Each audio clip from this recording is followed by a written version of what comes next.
The consoles have been coming out of the woodwork lately. Sounds like the birds agree.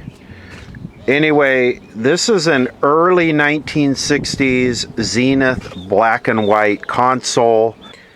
Space Command remote set. So this uses that clicker remote that puts out the ultrasonic tone. The TV that you jingle your keys in front of and it changes channels. Now, having a TV like this that changes channels today is totally irrelevant because you have to use a converter or a cable box or something, so you just put it on channel 3. But hopefully it controls the volume or whatever. Before I pulled this out of the car, I wanted to just show the bottom, because this is when quality was absolutely at its prime. The 50s, 60s. Talk about making America great again. This is kind of when we were making absolutely great stuff. No exception with this set. Look at this. It's all hardwood. The whole bottom is hardwood. Look at everything's all interlocked. Or is this some type of particle wood here? Well, it looks like hardwood. Even the base is plywood and not particle board. And yes, Zenith did go to particle board and plastic in the later years. So anyway, Space Command remote set. A friend of mine owned this. He said the CRT is fair. But we're going to go through and check it out from the ground up, like I just got it off the street. Let me get it out of here and see if we can make it great again. Make it work great again. It's actually kind of a homely looking set. It's almost like borderline ugly. You know, a lot of these looked, and this one is no exception, like they crammed a tabletop into a wood cabinet. And this one, yeah. I mean, maybe it looked better when it was new and everything was in good shape. So let's take a quick look here. So, of course, the channel selector is push button, because it's motorized. High fidelity with bass and treble control. And yes, there is a lot of wind because we're going through another storm. Space Command 400.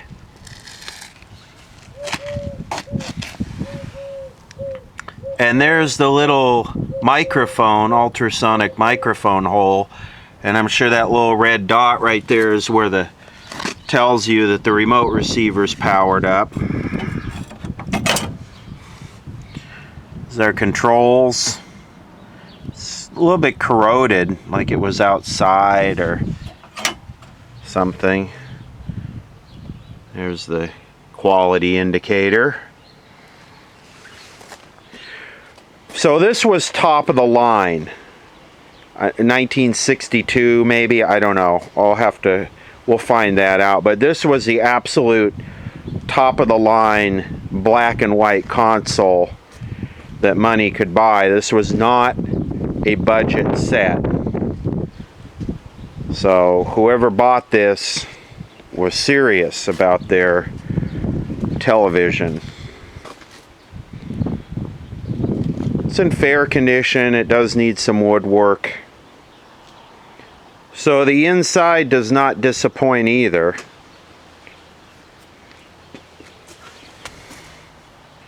Two 6x9s with the tweeters. Full 6x9. The high frequency tweeter. Same thing there. 6x9. Power transformer has cooling fins on it.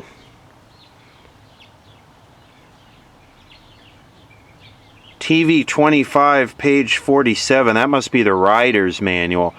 It's a 16F28, so it's a 16 tube chassis. Why the CRT is unplugged, that's a good question. The remote chassis is right here. It's this separate receiving chassis that would definitely pass today's Energy Star compliance requirements. You can totally tell it's probably about a 40 or 50 watt transformer right there, just idling along all the time, 24/7, gobbling up 50 watts or so. 6BQ5 EL84 audio output tube. Look at the size of the power transformer.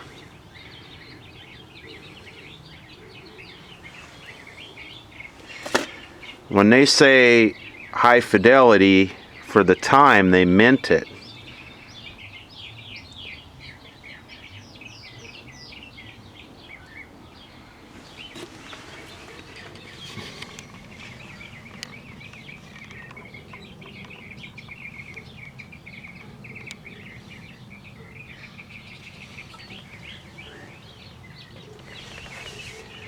So let's see. The CRT looks pretty.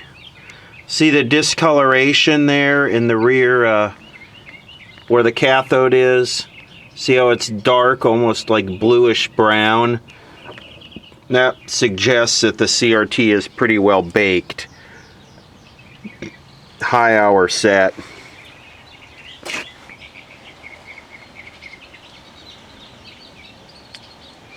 Here's the tuner. This thing was definitely left outside. It's kind of rusty. That's too bad. Someone paid a lot of money for this when it was new. So there's the electric motor right there. Shaded pole motor for the tuner. So it looks like all the remote control does on this is clicks the tuner. That's kind of disappointing. So yeah, the remote control in today's world would be totally useless.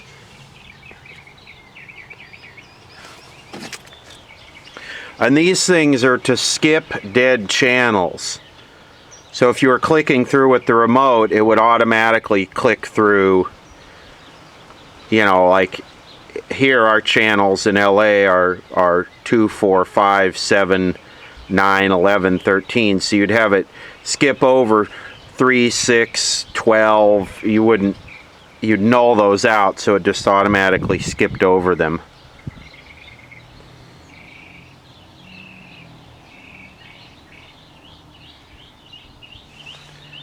Look at the fuses. There's a replaceable fuse right there.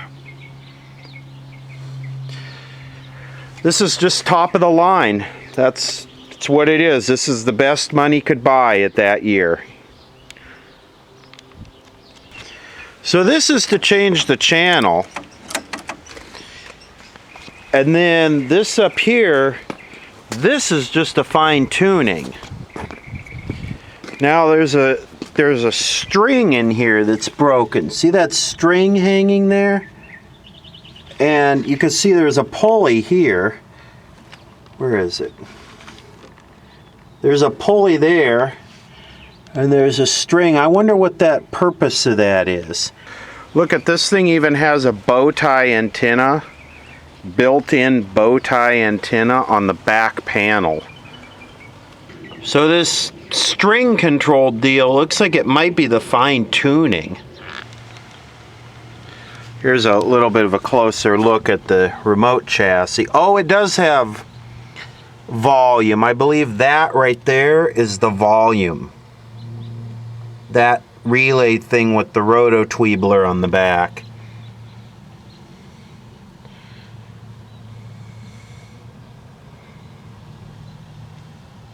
So it looks like it has 4 tunable frequencies there, so it must have 4 operations that it can perform. I don't know, channel up, channel down, volume, Power off, maybe. I don't know. We'll have to get into this. This will be interesting. Just imagine that thing running 24 hours a day, just gobbling away. This is before electricity was like 60 cents a kilowatt, which is about what we're paying now here. This set is like when you go to the car dealership and you buy the Eddie Bauer Denali version that's just absolutely fully loaded.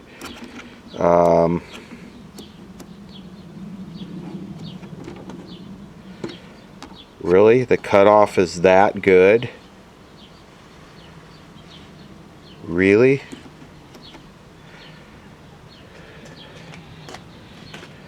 Let's try it on this tester. I made a adapter.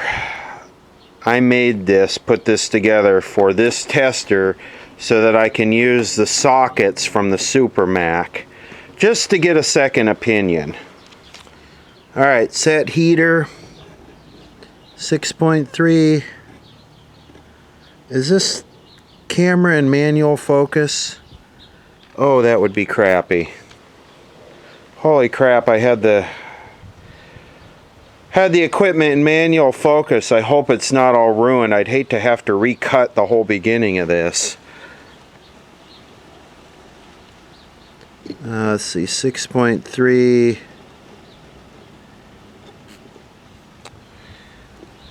G1 to 50. Set cutoff. What the...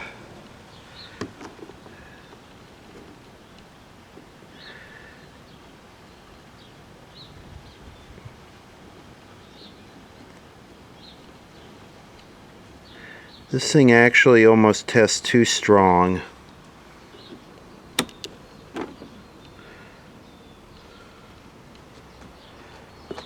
It's testing like a brand new tube.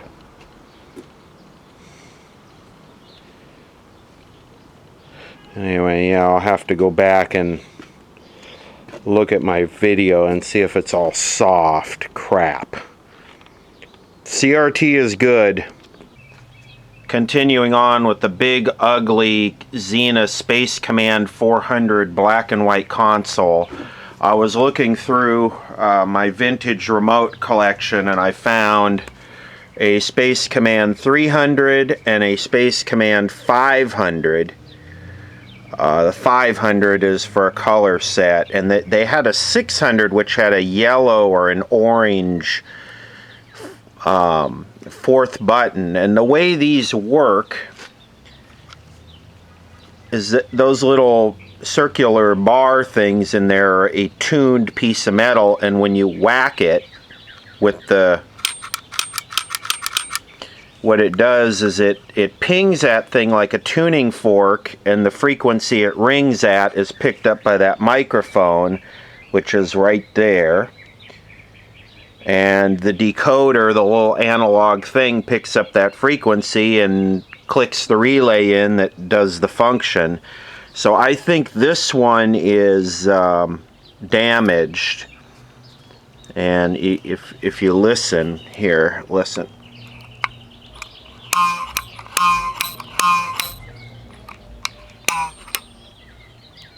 You can hear the ring, but you also hear this zzz, zzz. Now I can hear a high frequency ring. I don't know if it's some harmonic of the, because I thought these were up around 40 kilohertz, but if you listen,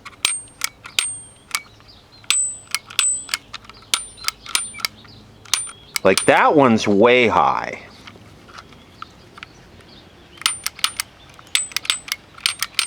I don't know if the camera will pick that up or not. But that could be a lower harmonic, because I thought these were up all in the ultrasonic range at 40 kilohertz. I don't know, we can look at the schematic. Anyway, these remotes are selling for ridiculous prices on eBay. There's someone that has a Space Command 400. They want like $300 for it. Oh, and one of these days I'll address the gloves.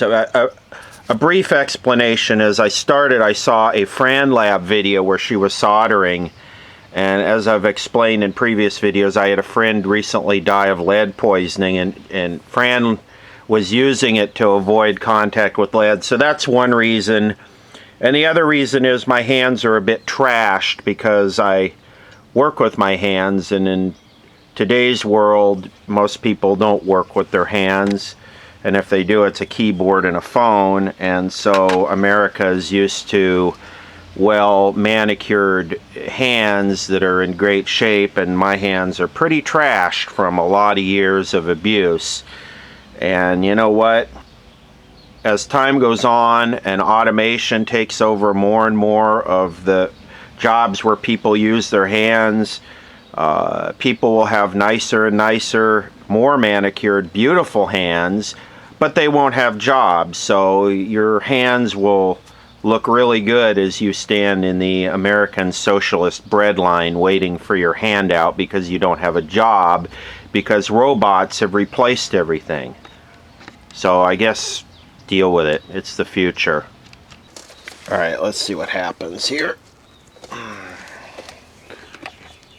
He said it worked.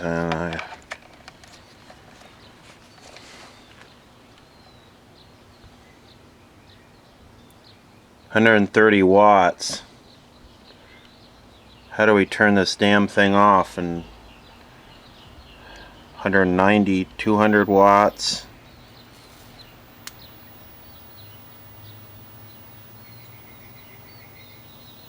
It's high voltage. I hear it crackling.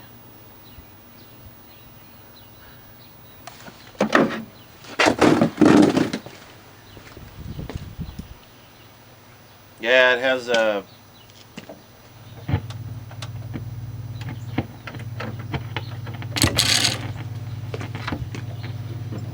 well, that worked one time.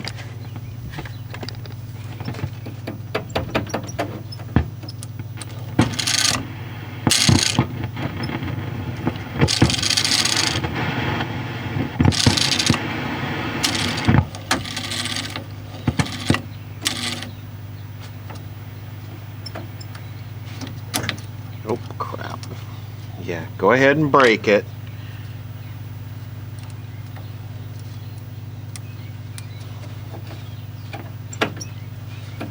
Okay, this thing is so damn dry and crusty it can't rototubulate.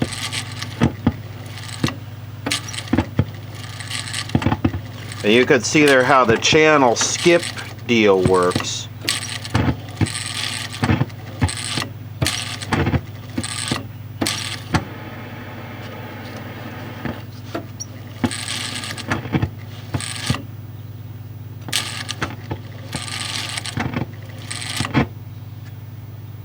Okay, so how do I turn it off? Stand by. Wait.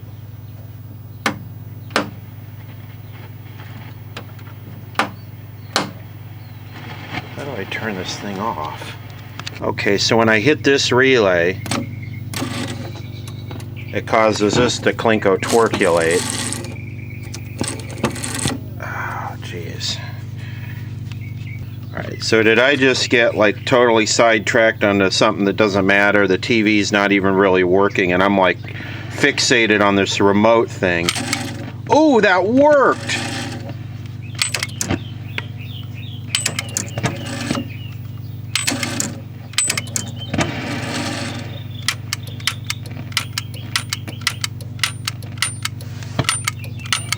I hear something clicking. Oh, that one right there. See that one? When I click this button,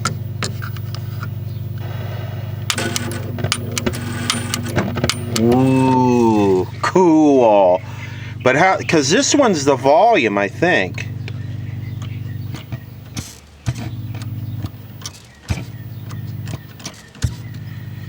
So how do I get that one to work?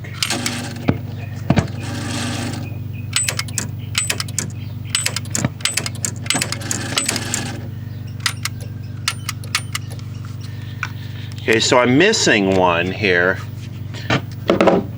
Let's try this one. Yeah, that.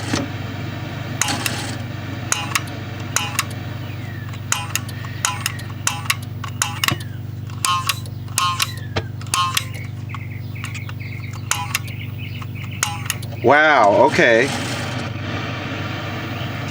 So this button here is activating this relay, and this button here is activating that relay.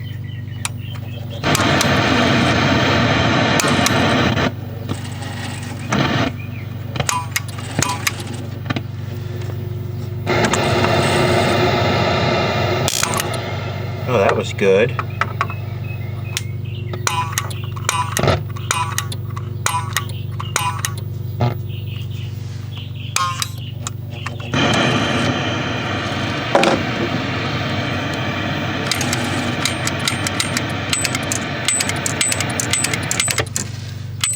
Wonder what that one is. Oh, that one is sound too. Or maybe that one's mute.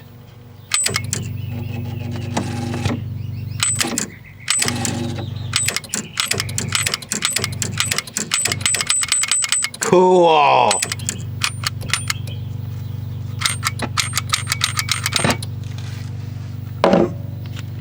Okay, so this one is volume and then set off. So that's off. That's on. Off. On, low, medium, high, off. Unfortunately, my remote doesn't activate. That's the one button I'm missing, is the volume and off.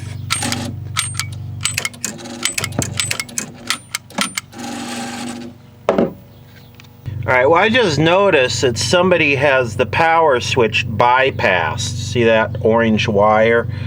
So I wonder if I get rid of that and then I put this in manual mode. I think that cuts the remote chassis. No, that's remote chassis off. Yeah, that works. Wonder why they had it bypassed. Just to force you to use the remote to turn it off? That way Daddy wouldn't have to get up and pull the knob? No, that doesn't make sense, does it? I don't know. Let me think about that for a while. Okay, so I got it figured out. This is how this thing works. If you turn the power switch up there off on the front, it cuts the power off to the remote unit. So it disables the remote unit. So in order to have the thing fully remote, you have to have the power switch turned on and then use the remote to turn it off. So this thing here, this remote receiver sitting here idling, is using 38 watts. So what is that, almost 1 kilowatt per day? So with the prices we're paying, that'd be about 35 to 45 cents a day, depending on what tier we're in on the month. So yeah, not Energy Star compliance idling along at 40 watts. It's about the same as an AA5. So I wonder if the old wives' tale that you could just ring your keys in the room and this thing would start doing stuff was true.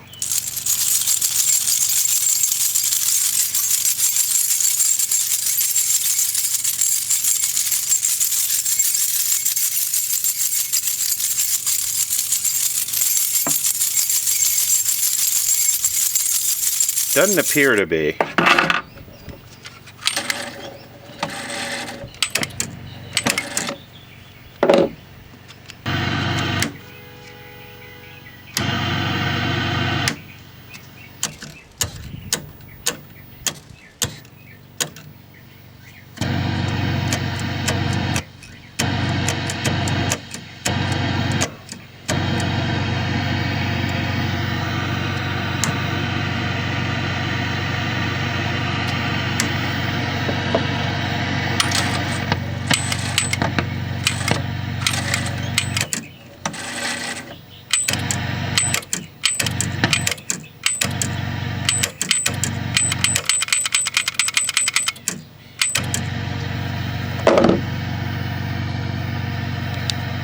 Well, now on to the television portion of the show.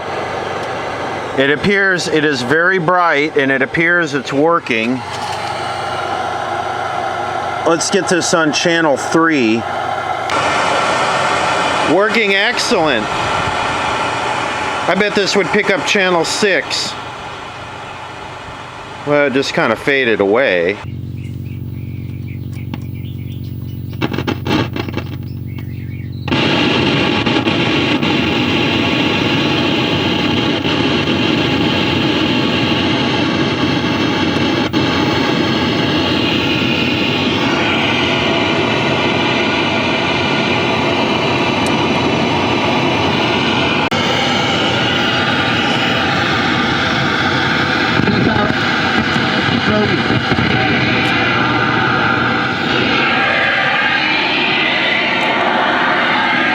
No, ustedes no desayunaron. Otra vez.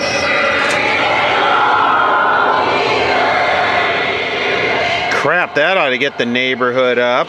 Esa era la súplica de Bartimeo. Jesús, su súplica estaba dirigida a Jesús. No estaba dirigida a una persona, sino a Jesús.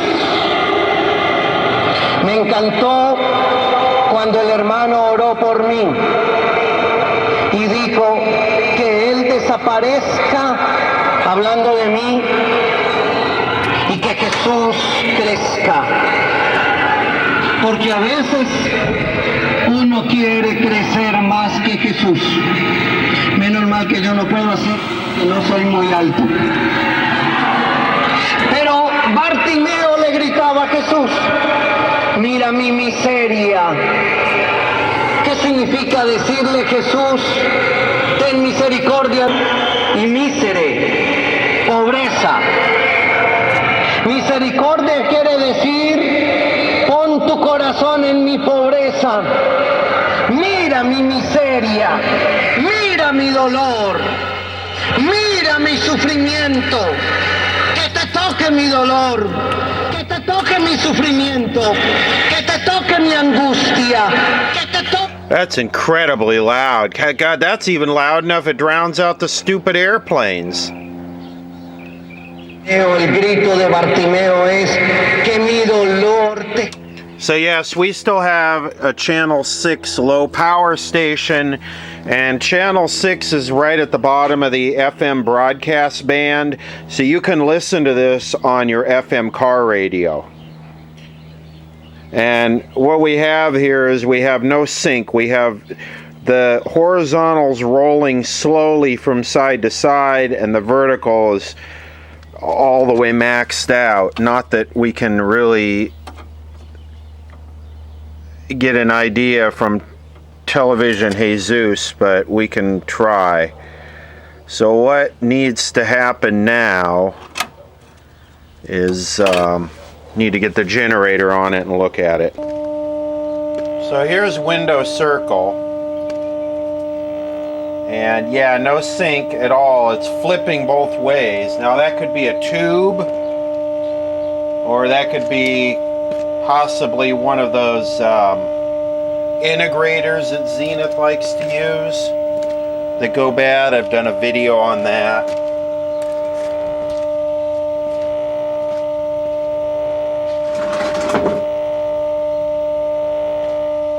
I'm going to just try moving some of the tubes around.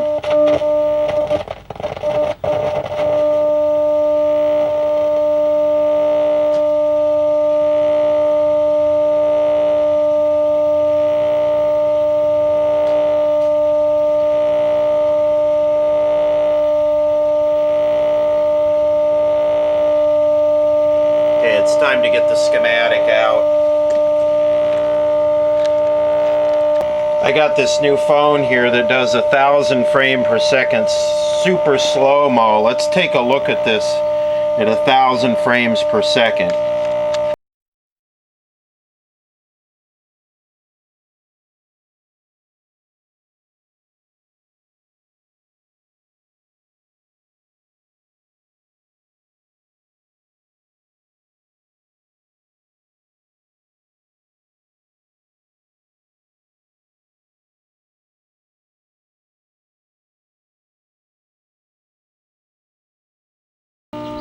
1961.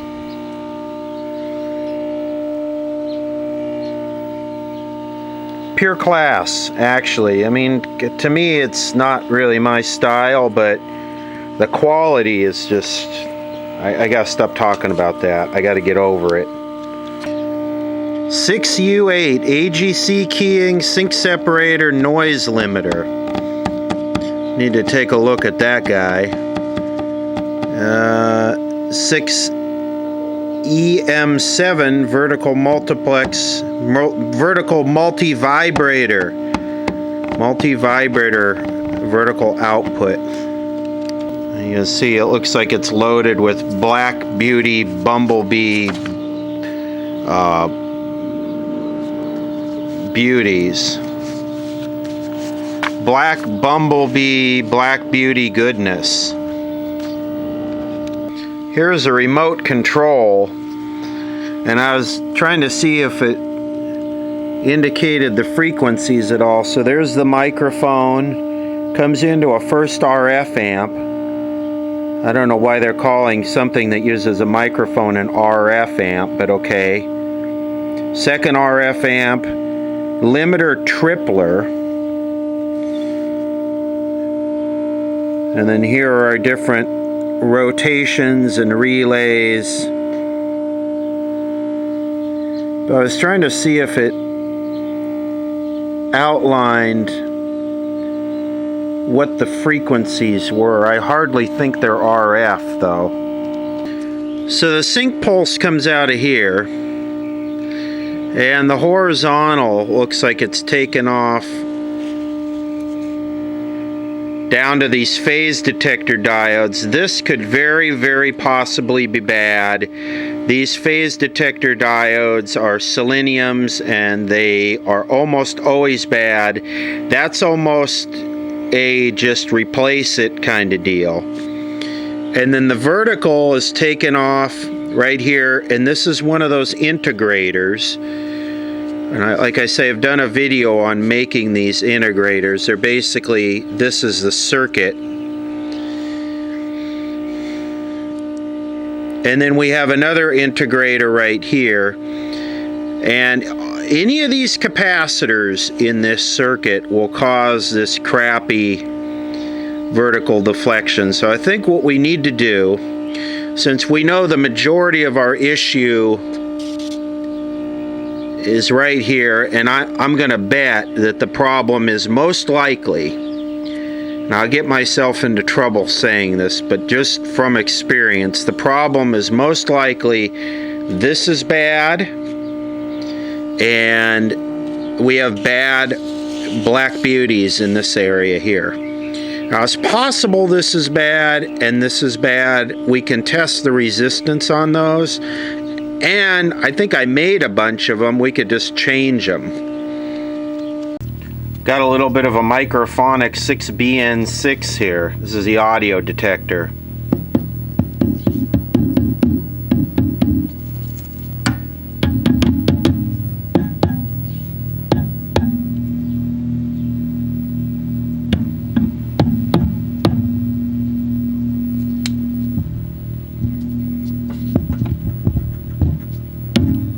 It's almost like a spring reverb. 6EA7 D1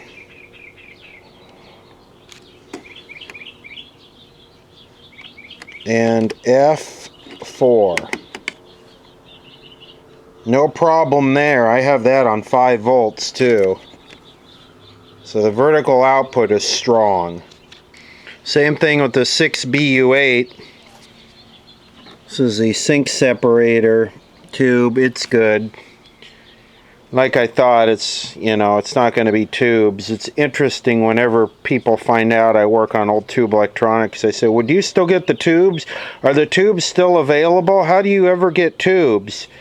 Well, tubes, thanks to eBay, tubes are, and ESRC, tubes are more available than they probably ever were at a better price, and they're hardly ever bad. Like, I hardly ever see bad tubes. I see more bad solid state components than I do tubes.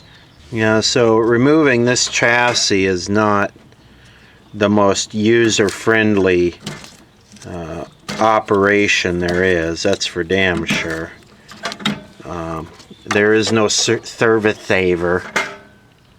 There is no thermothaver taffy on this one. Jeez, man. How much of this crap do I have to take off?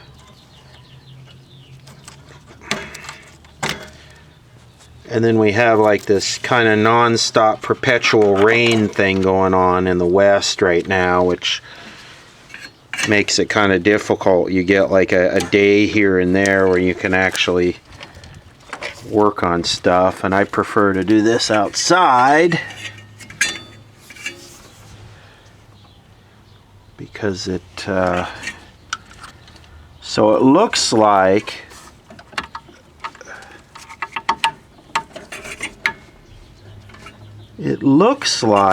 the what is this back here?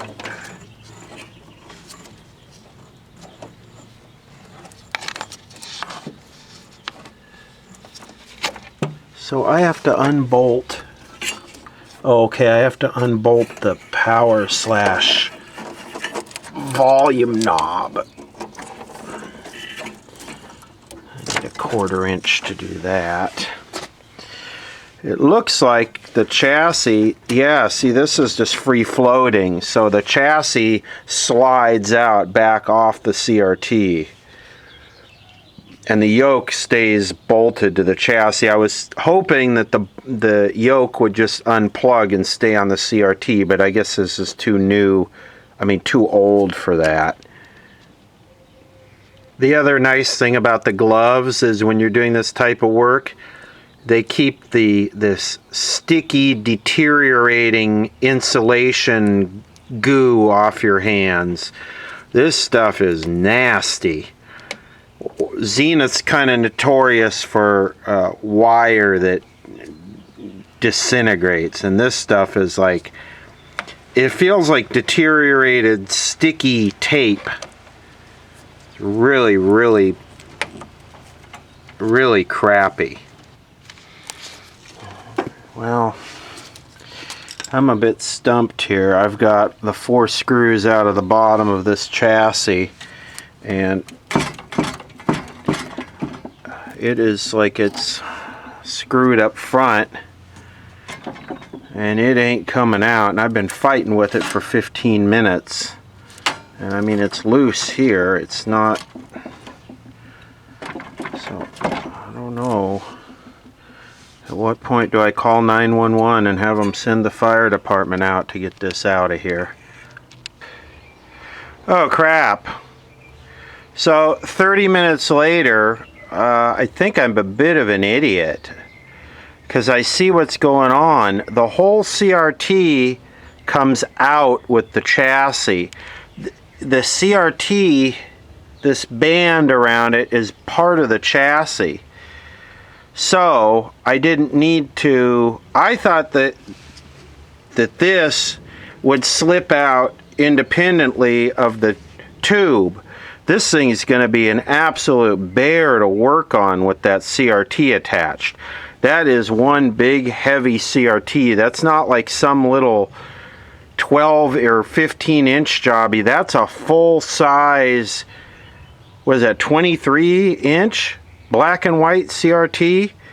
That's not going to be easy. Holy crap, is this going to be awkward. I wonder what kind of wood this is. Is it like some type of cedar or something? Look at the beauty of that wood. Anyway, yeah, I don't like this. So this whole thing comes out as one piece. Well, I guess the beauty of this is you could, I guess you can run it with the whole thing out of the cabinet, but man, it's heavy. That's at least 100 pounds for this thing you're looking at right here. So definitely a back killer. All right, let's have a look.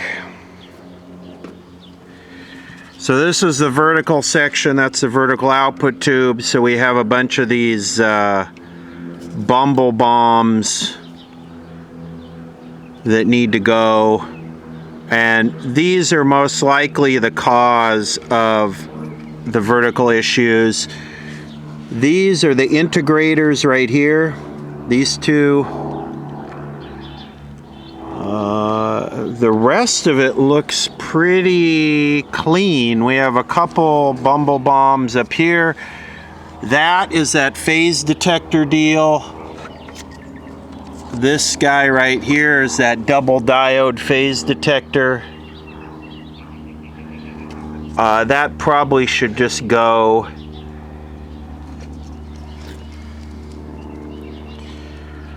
So, and I might want to test the electrolytics with my sound method. Interesting that they put the quad coil on the back on this set along with the buzz control, because they know that that 6BN6 is such a buzz-tastic detector circuit. So I'm thinking about breaking this video up into 2 parts and going and getting these capacitors this week. You know, some of these are easy to read, like that one's 153, so 0.015.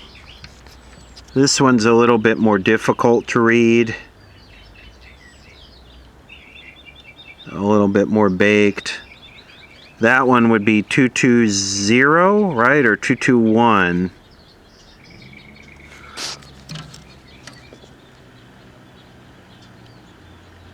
Blue, gray, red. 682. So 0068. And this one, what is this one? Brown, gray, yellow. Or is that brown, black? 104, so 0.1. Is that what this would be?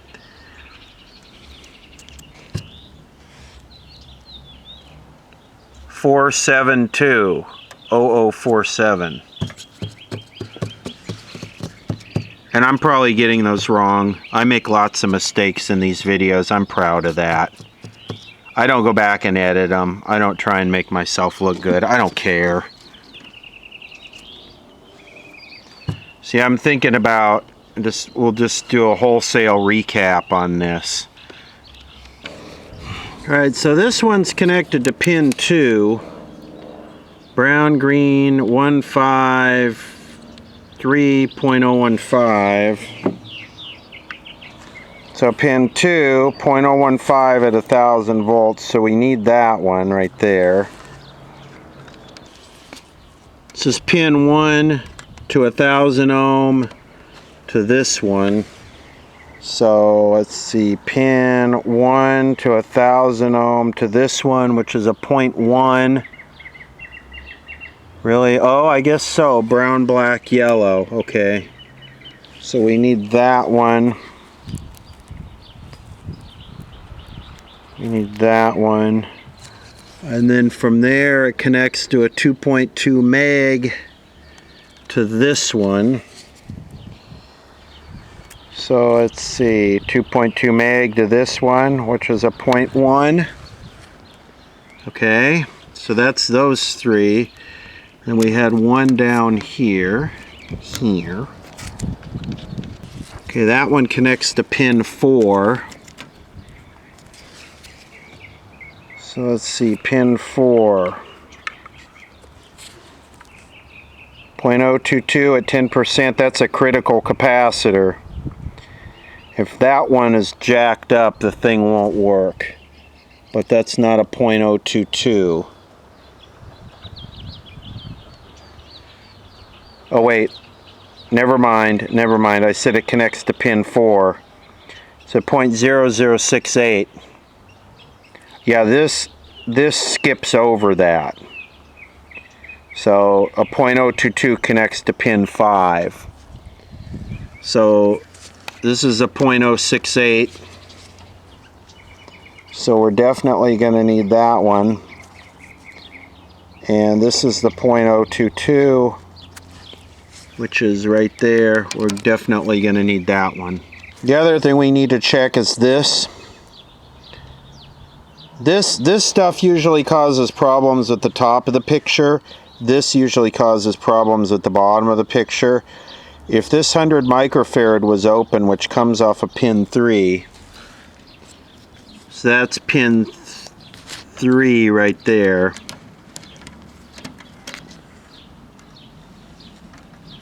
So that goes to that electrolytic. We should probably test that. Because yeah, if that's open, it could cause a lot of these deflection issues. This should probably go. That is this guy right here. That thing just rides with 150 volts on it, so that could just short. How about this turd right here that's in its own little locking? So that's a 0.22, right? 224, 0.22. So that's a 0.22. So let me write that down. I need a 0.22. I don't know what that's connected to. Actually, yes, I do. I found it. It's this capacitor right here, which is some type of feedback in the audio circuit. So does this have any voltage applied to it? I don't think so. There's no... Or does this power those electrostatic tweeters? No, this has no DC voltage across it. It's simply an audio feedback. The electrostatic tweeters get their audio through this 10,000 picofarad capacitor right off the plate. That's probably a disc capacitor. I might want to check that though. See, that's connected to pin 7 of the 6BQ5. That is that capacitor right there. That's the capacitor that couples the treble to the electrostatic tweeters. What's interesting, they actually have a DC potential applied to those tweeters through from there. So they don't want the DC isolated off of those things. I guess if they're like piezo tweeters, they're capacitors, so it really doesn't matter if they have some DC potential on them. So I wonder what this thing is. Alright, this is the boost filter. It's got to go. It's a 0.1 brown, black, yellow. I mean black, brown, black, yellow. God, I'm having a problem with this today. And that's this one right here. It's got to go. If that sucker shorts or is leaky, it'll cause the whole thing to go cuckoo. I don't know what this is, but this should probably go also. Like I said, these have a high failure rate. You really can't test them accurately without getting them out of the circuit. Because you're gonna get a path to ground through here if you try and measure it, because this is what it's supposed to be. So I think what I'm gonna do, well, would I get a path to ground? That's a good question. The best way to test these is to get them out of the circuit. I think what I'm going to do is go ahead with the recap. Since I can actually fire this thing up all disassembled like this, and it should produce a raster, I think yeah, I'm gonna, and I can actually use the IF input from the, and not even have the tuner, just use the IF input here into the SYN core, and that way we can check it out before we put it, service it on the bench before we put it back in the cabinet, because that was a real struggle. So, and yes, it will actually work on the bench. I guess that's kind of cool. You have to plug this thing into, because the line voltage runs through here for the power control. Yeah, I guess that's an okay thing. It's just heavy and bulky to deal with, but for serviceability's sake, I guess you could just pop this whole thing out and take it to the shop.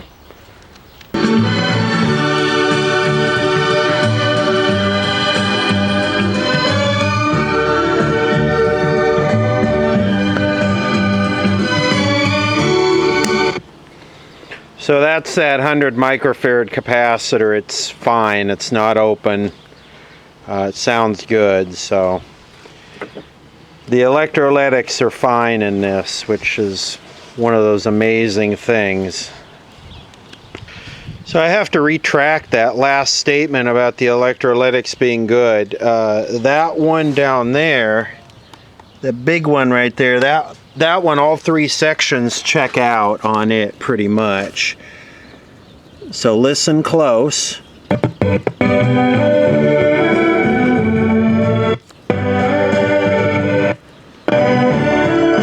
Okay, so those are all big values. Now we got this one right here. We got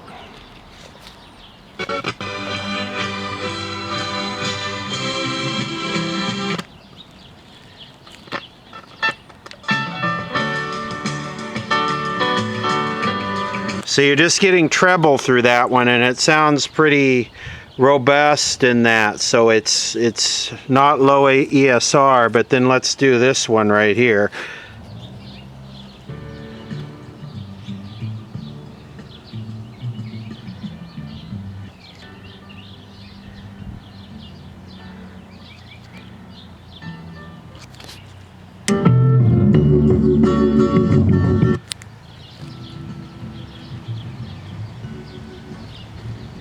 So this thing here is done.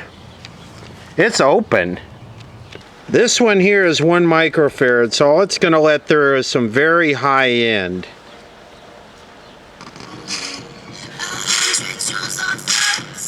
So that's probably right. Okay, that is C2.